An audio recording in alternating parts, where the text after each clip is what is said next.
နာအိုတိုဆိုတဲ့ကောင်လေးကသူ့တငယ်ချင်းတွေအပြင်လဲဖို့ခေါ်ရင်တော့မသွားတဲ့သူတယောက်ပါအကြောင်းကတော့သူကသူ့ညီမကိုအရန်ချစ်တာကြောင့်သူ့ညီမရဲ့လိုအပ်ချက်တွေကိုပဲဖြည့်ဆည်းပေးနေရပါတယ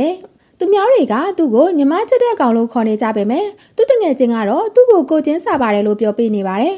်အဲ့အချိန်မှာပဲအီရှိဟာယာဆိုတဲ့ကောင်မလေးတယောက်လာပြီးသူမတို့အတင်းအတွက်ဝိုင်းကူပေးမှလားလို့မေးလိုက်တော့နာအိုတိုလည်းသူမအားတာကြောင့်နောက်နေ့မှလုံးမယ်လို့ပြောပြီးထွက်သွားပါတော့တယ်သူ့အိမ်ကိုပြန်ရောက်တော့သူ့ညီမလေးစူစူနဲ့အတူထမင်းစားနေပြီးသူ့ညီမလေးကတော့ကိုကြီးချက်ထားတာကစားလို့ကောင်းတယ်ဆိုပြီးပျော်ရွှင်နေပါတယ်သူတို့စားလို့ပြီးလို့ပကံစင်းနေချိန်မှာထမယိုးဆိုတဲ့သူတို့အတော်ရောက်လာပြီးဒီလအတွက်အသုံးစရိတ်လာပေးပါတယ်အသုံးစရိတ်ကများတာကြောင့်အော်နေပြီးထမယိုးလည်းအရင်လမွေးနေ့မလုပ်ပေးခဲ့ရတာကြောင့်အဲ့ဒါပါလုပ်ပေးလိုက်ဖို့ပြောလိုက်ပါတယ်နာအိုတိုတို့ရဲ့မိဘတွေကလွန်ခဲ့တဲ့2နှစ်တုန်းကကွယ်လွန်ခဲ့တာဖြစ်ပြီးအဲ့ကနေစလို့အမျိုးအိမ်တွေမှာနေခဲ့တာအခုဆိုရင်အဖေရဲ့ညီမအိမ်ကိုရောက်ရှိလို့လာခဲ့ပါပြီဒီလိုနဲ့နောက်နေ့ကိုရောက်တော့သူ့ညီမလေးကိုကြောင်းလိုက်ပို့ပေးနေပြီးသူ့ညီမလေးကိုမွေးနေ့လက်ဆောင်ဘာယူမှလဲလို့မေးလာပါတယ်သူ့ညီမလေးလည်းကြောင်းစင်းရင်အတူတူသွားဝယ်ကြတာပေါ့လို့ပြောပြီးကြောင်းကိုလိုက်ပို့လိုက်ပါတယ်နောက်အိုတိုကြောင်းကိုရောက်လာတော့သူ့တငယ်ချင်းကသူတို့ကြောင်းကိုမနေ့ကကြောင်းသူအသေးပြောင်းလာတယ်လို့ပြောလာပြီးအဲကြောင်းသူနာမည်ကဆက်ဆူကီလို့ပြောလာပါတယ်သူတို့တွေကြောင်းစင်းကြတော့ဆက်ဆူကီကနာအိုတိုလို့ခေါ်ပေမဲ့နာအိုတိုကဂီယူမဆိုင်ပဲဒီတိုင်းသာလမ်းဆက်လျှောက်သွားပါတယ်လမ်းတောက်လျှောက်ကိုခေါ်နေတာကြောင့်နာအိုတိုလည်းအနောက်ကိုလှည့်လာပြီးဘာလဲလို့ပြောလိုက်ပါတယ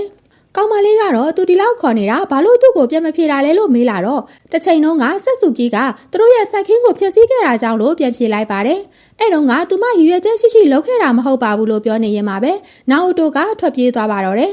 ဒါကြောင့်အနောက်ကနေဆက်ဆူကီလိုက်ရပြီးကျောင်းကနေပြန်လာတဲ့စူစူကလည်းသူ့မွေးနေ့အတွက်ဘာဝရင်ကောင်းမလဲစဉ်းစားနေရင်မှသူ့ကိုခေါ်သွားတာခံလိုက်ရပါတယ်အင်ကိုပြန်ရောက်တော့သူမမွေးနေ့အတွက်ဘာဝယ်ပေးရမလဲဆိုတာကိုသိသွားပြီလို့ပြောလာပြီးခြံလေးတစ်ခြံဝယ်ပေးဖို့တောင်းဆိုလိုက်ပါတယ်နာအိုတိုလည်းစိုက်ခင်းစိုက်ဖို့ခြံကဈေးကြီးတာကြောင့်မဝယ်နိုင်ဘူးလို့ပြောနေစင်မှာသူ့တော်ကသူတို့နောက်ဖွေးမှရှိတဲ့ခြံကိုယူသုံးလို့ရတယ်လို့ပြောလာပါတယ်သူတို့တွေနောက်ဖွေးကခြံကိုသွားကြည့်တော့ခြုံတွေအများကြီးရှိနေတာကိုတွေ့လိုက်ရပြီးအဲ့ဒါကိုရှင်းမိုးလုံးစင်မှာဆက်ဆူကီရောက်လာပြီးသူပေးစရာတခုရှိတယ်လို့ပြောလာပါတယ်နာအိုတိုကတော့သူတို့အနားကိုထပ်မကတ်တော့နဲ့လို့ပြောပြီးသူ့ညီမလေးကိုကာကွယ်နေပေမဲ့ဆက်ဆူကီကတော့နာအိုတိုကိုနှမ်းလိုက်ပါပြီ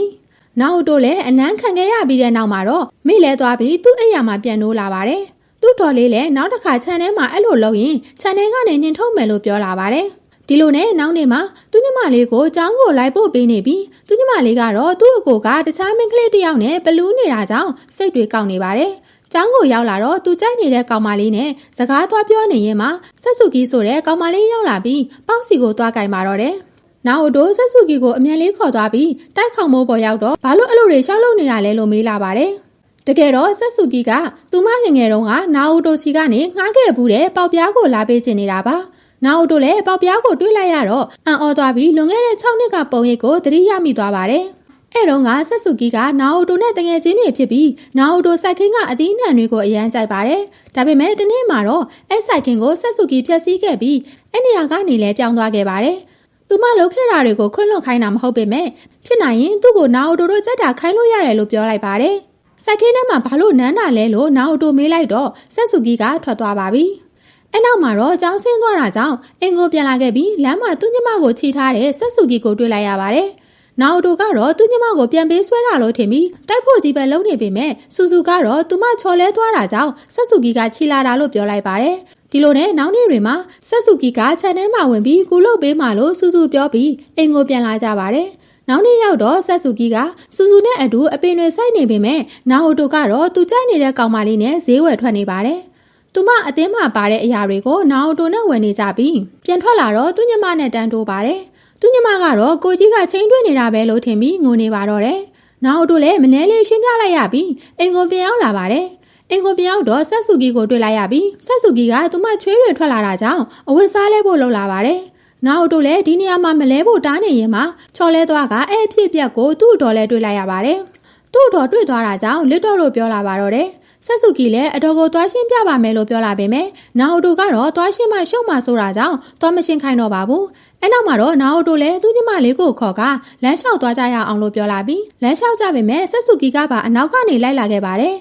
ဆက်ဆူကီကတော့ဘာလို့နာအိုတိုကအမျိုးတွေအိမ်မှာလိုက်နေရတာလဲလို့မေးလာတော့နာအိုတိုကအကိစ္စနဲ့ပတ်သက်ပြီးမပြောချင်ပါဘူးဒါပေမဲ့ဆက်ဆူကီကအတင်းမေးလာတာကြောင့်နာအိုတိုလည်းရှင်းပြလိုက်ရပါတယ် သူ့အဖေနဲ့အမေကအမျိုးတွေသဘောမတူတာတောင်ယူခဲ့ကြတာမလို့အခုသူမိဘတွေမရှိတော့တဲ့အချိန်မှာတော့သူတို့ကိုအမျိုးတွေကလည်းတိတ်မကြည့်ကြပါဘူး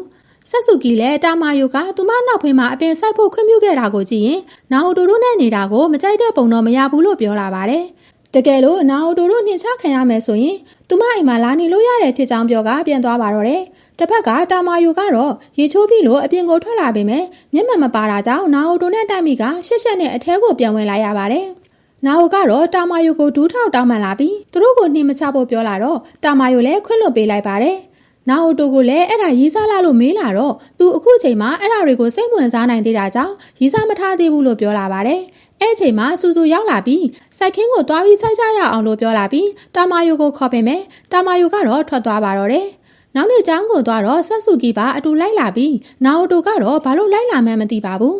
ကျောင်းထဲမှာလည်းသူ့ကြိုက်နေတဲ့ကောင်မလေးကနှစ်လည်စာမေးပွဲရောက်တော့မှမို့အတူတူစာကြည့်ကြမလားလို့မေးလာပေမဲ့နာအိုတိုကတော့သူ့ကြောင့်နဲ့စာနှောင်နှင်းသွားတာမျိုးမဖြစ်ချင်ဘူးလို့ပြောလိုက်ပါတယ်ဒါပေမဲ့တစ်ဖက်ကကောင်မလေးကတော့သူမကအဲ့လိုမျိုးစာလုံးရင်သူမကပိုရတယ်လို့ပြောကထွက်သွားပါတော့တယ်အဲ့ချိန်မှာသူတငယ်ချင်းရောက်လာပြီးနာအိုတိုကိုလည်းကြိုက်နေရင်ဖွင့်ပြောလိုက်ဖို့ပြောလာတော့သူမလိုကောင်မလေးမျိုးနဲ့သူနဲ့ကမတန်တာကြောင့်ဒီတိုင်းပဲနေတာကောင်းပါတယ်လို့ပြောလာပါတယ်နာအိုတိုအင်ကိုပြန်ရောက်တော့သူတို့စိုက်ထားတဲ့အပင်လေးတွေကပေါက်နေပြီဖြစ်ပြီးစူစူကတော့အရန်တွေကိုသဘောကျနေပါတယ်နာအိုတိုလည်းသူ့စပွဲခုံအောက်မှာစာမေးပွဲစာရွက်တွေ့ခဲ့ကြောင်းနဲ့အမှတ်စရင်းကအရန်ကိုနည်းနေတာဖြစ်ကြောင်းကိုပြောလိုက်ပါတယ်စူစူလည်းသူမကိုနာအိုတိုကစာတင်ပေးဖို့တောင်းဆိုလာတော့နာအိုတိုလည်းလက်ခံလိုက်ရပါတယ်နောက်နေ့မှာတော့သူတို့ကြောင်းကနေအင်ကိုပြန်လာတဲ့အချိန်မှာတော့မိုးတွေရွာနေပြီးဆက်စုကီလည်းထင်းငါပေးလိုက်ကသူမမှာကနောက်ထိတက်လက်ရှိသေးတာကြောင့်စိတ်မပူဖို့ပြောလိုက်ပါတယ်သူ့အိမ်ကိုပြန်ရောက်လာတော့သူ့ညီမကိုတွားကြိုဖို့အတွက်မိုးခေါကိုရှာနေခဲ့ပြီးအဲ့အချိန်မှာအမှတ်ပြရထားတဲ့အဖြေလွှာကိုတွေ့လိုက်ရပါတယ်စူစူကလည်းအနောက်မှာရောက်နေခဲ့ပြီးနာအိုတိုလည်းဘလို့ဖြစ်ပြီးပြန်ရောက်လာလဲလို့မေးလိုက်တော့အတန်းထဲကကောင်လေးတယောက်ကလိုက်ပို့ပေးခဲ့တာဖြစ်ကြောင်းပြောလိုက်ပါတယ်အဲ့ဒါကိုကြားလိုက်တဲ့နာအိုတိုလည်းစိတ်ထဲတစ်မျိုးဖြစ်သွားပြီးအပြင်မှာဆေးဝယ်အောင်မယ်လို့ပြောကထွက်သွားပါတော့တယ်သူ့ဘဝမှာသူ့ညီမကသာအထူးကဖြစ်ပြီးသူ့ညီမကသူ့ကိုပဲလိုအပ်တဲ့နာဖြစ်ကြောင်းကိုတွေးနေရင်မှထီးမပါတဲ့ဆက်စုကီကိုတွေ့လိုက်ရပါတယ်ဆက်စုကီကိုလည်းဘာလို့လိန်နာလဲလို့မေးရင်သူ့ရဲ့အပေါ်အနှွေးတွေကိုခြုံပေးလိုက်ပါတယ်အဲ့နောက်မှာတော့သူမကိုအိမ်ကိုလိုက်ပို့ပေးခဲ့ပြီးဆက်စုကီလည်းအိမ်ထဲကိုအတင်းဆွဲသွင်းလိုက်ပါတယ်။နာအိုတိုသာဆိုရင်သူမနဲ့အတူနေလဲရတယ်နော်လို့ပြောလာပေမဲ့နာအိုတိုကတော့ချက်ချင်းထွက်လာပါတော့တယ်။သူအိမ်ကိုပြန်ရောက်လာတော့သူညမကစောင့်နေပြီးဘယ်တွေသွားနေတာလဲလို့မေးလာပါတော့တယ်။နာအိုတိုကတော့အတန်းထဲမှာရှိတဲ့ကောင်မလေးတစ်ယောက်နဲ့စာအတူတူလုံးလို့ရမလားလို့မေးလာပြီးစူစူကတော့သူမကအရင်စာတင်ပြခိုင်းခဲ့တာမို့မရဘူးလို့ပြောနေပါတယ်။နာအိုတိုလည်းခဏလေးပဲမို့ပြီးတာနဲ့အင်ကိုအမြန်ပြန်လာပါမယ်လို့ပြောတာတော့စူစူကမရပါဘူးအဲ့ချိန်မှာပဲနာအိုတိုမိလဲသွားပါတော့တယ်သူနိုးလာတော့သူ့ညီမလေးကသူ့ကိုနားမှာပဲနေပြီးနေကောင်းလာတဲ့အထိပြုစုပေးမယ်လို့ပြောလာပေမဲ့နာအိုတိုကတော့ចောင်းကိုသာသွားဖို့ပြောနေတာကြောင့်စူစူလိုက်သွားရပါတယ်နေ့လည်ကင်ရောက်တဲ့အချိန်မှာတော့ဆက်စုကြီးကသူ့နားကိုရောက်နေတာကိုတွေ့လိုက်ရပါတယ်နာအိုတိုလည်းလန့်နေပြီးအဲ့အချိန်အရှိမသူကြိုက်နေတဲ့ကောင်မလေးကလည်းတကားလာခေါင်းနေပါတယ်ဒါကြောင့်သူဘာလို့ရမှန်းမသိဖြစ်နေချိန်မှာကောင်မလေးကအထဲကိုဝင်လာပါတော့တယ်။ဆက်စုကီကတော့ကောင်မလေးမမြင်အောင်လို့နာအိုတိုရဲ့ဆောင်ထဲမှာဝင်ပြီးပုန်းနေရပါတယ်။ဆောင်ထဲမှာပုန်းနေရတဲ့ဆက်စုကီတယောက်လူမိသွားမှလားဒါမှမဟုတ်ဒီတိုင်းအားလုံးကအေးဆေးဖြစ်သွားမှလားဘာဖြစ်သွားမှလဲဆိုတာကို recap ပေးမှာမို့ subscribe နဲ့ bell လေးကိုနှိပ်ပြီးစောင့်မျှော်ကြည့်ရှုနိုင်ပါတယ်။